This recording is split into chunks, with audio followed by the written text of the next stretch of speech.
आज मैं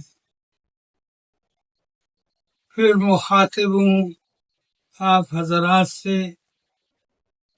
आज मैं पेश करने जा रहा हूँ हिंदी के महाकाव्य ग्रंथ जिनको दोहे चौपाई में लिखा गया है इतिहास के तौर पर। जो हिंदू राजा यहाँ बदायूं की सरजमीन पे गुजरे हैं उनका और दीगर जगह का हालात मैंने दोहे चौपाई में मुरतब किए हैं। इसकी पहली जिल्द ये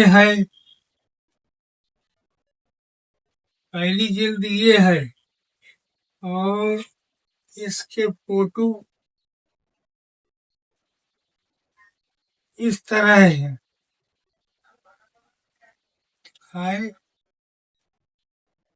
हाँ,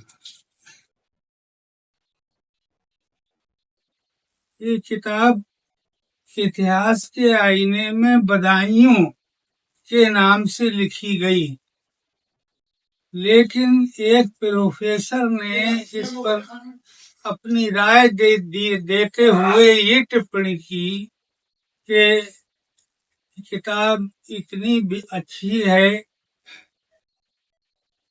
इसका नाम इतिहास के आईने में भारत होना चाहिए था और उसका मजमून इसकी दूसरी जिल्द में छपा है। यानी ये बहुत ही मकबूल तरीन साबित हुई। सबने पे जो है अपनी राय दी हैं, जिसमें राष्ट्रपति की भी राय है और जनाब अटल बिहारी वाजपेयी जी जो उस वक्त प्राइम मिनिस्टर थे, उन्होंने इसका रस्म इजरा किया है, जिसके फोटोग्राफी मौजूद है, आपको पेश की जाएगी।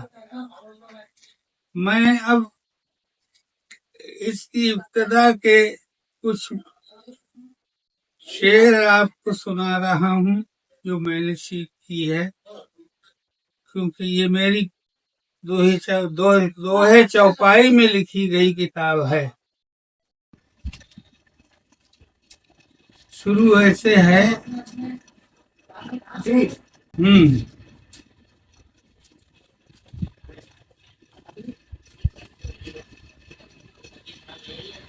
वो रब वो रहमान है दाता, दो जग का है एक विधाता, धरती सूरज चांद सितारे उसने बनाए न्यारे न्यारे, फूल खिलाए उपवन उपवन,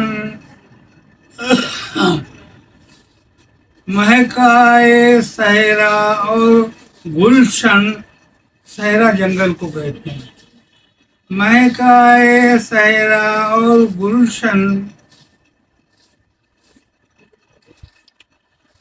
आग हवा पानी का चालक,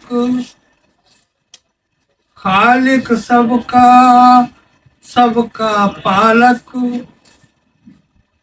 झील नदी और पर्वत सागर उसने जग में किए उजागर, जीव जंतु जल थल में देखो, जीव जंतु जल थल में देखो, बिजली को बादल में देखो, हर्ष है न्यारी न्यारी देखो, फितरत की गुलकारी देखो, की है रंगा रंग निगारिश, हर्षु है रहमत की बारिश, वो मालिक वो ऐसा रब है, उसका हर एक खेल अजब है, दिलकश हैरत में पड़े हैं सब अक्ल तमीज, दिलकश हैरत में पड़े हैं सब अक्ल तमीज, दो आंखों की जोत से देखें क्या क्या चीज। एक दोहा है चौपाई है।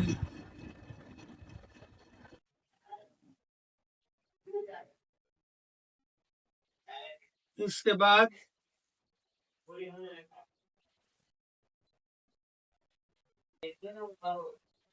इसके बाद ये दूसरी जिल्द लिखी गई, चूंकि पहली जिल्द में एक प्रोफेसर साहब नाम पर एतराज कर चुके थे कि बदायूं से मुंसलिक करके इसको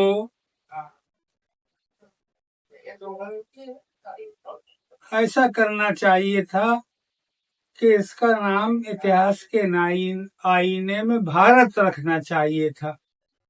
लिहाजा उसके पेशे नजर जब दूसरी जिल्द मैंने शुरू की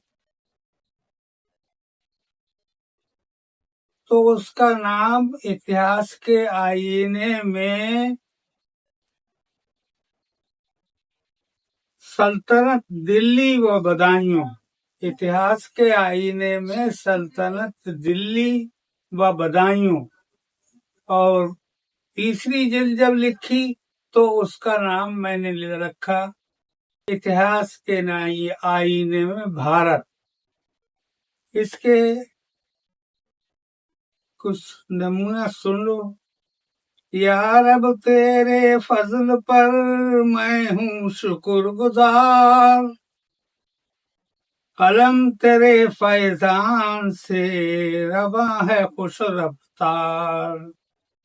वो वो कुछ तेरे फैज ने, जो कुछ तेरे फैज ने अता किया इरफान, खामे की तहरीर से हुआ वही ऐलान।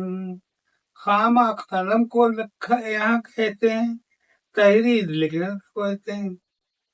रही सदा इमदाद पर बेशक तेरी जात, एक बड़ी तारीख का हिस्सा खा, एक बड़ी तारीख का हिस्सा खामे से लिखवाया। बेशक तेरी जात करम दिलकश पर ये फरमाया, एक बड़ी तारीख का हिस्सा खामे से लिखवाया।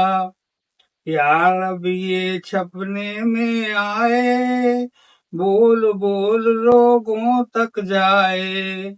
यार अब आने वाली नस्लें कदर कदर करें मनमोहक फसलें। पाक तसव्वुर नेक इरादे, लफ्ज सुने हैं सीधे साधे। तू इनको तू इनको तासीर जो बख्शे, इस मिट्टी को सोना कर दे। दिलकश की औकात ही क्या है, जात से बात और बात ही क्या है। माना ये झोली खाली है, लेकिन फजल तेरा आली है।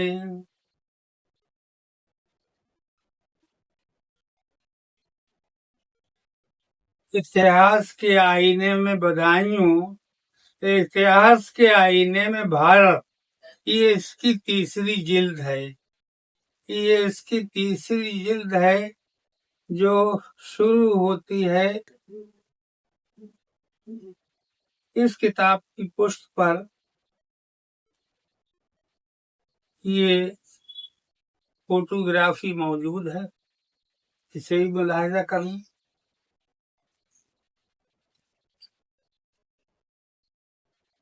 ये किताब वहां से शुरू होती है जहां भारत में मुस्लिम फौजों की आमद होती है और उर्दू भाषा का जन्म भी होता है। लिखना है दिलकश हमें उन शाहों का हाल, खिलजियों के बाद में जिनको मिला कमाल, खिलजियों के बाद में जिनको मिला कमाल, जिनको मिला कमाल हिंद में कायम हुई हुकूमत, इस धरती पर रब ने बख्शी उनको शान और शौकत। आप हजरात से गुजारिश है कि इस चैनल को देखें और इसे तरक्की दें, इससे आगे की वीडियो जल्द तैयार होकर आपके हाथों पे आपके पेश नजर होगी।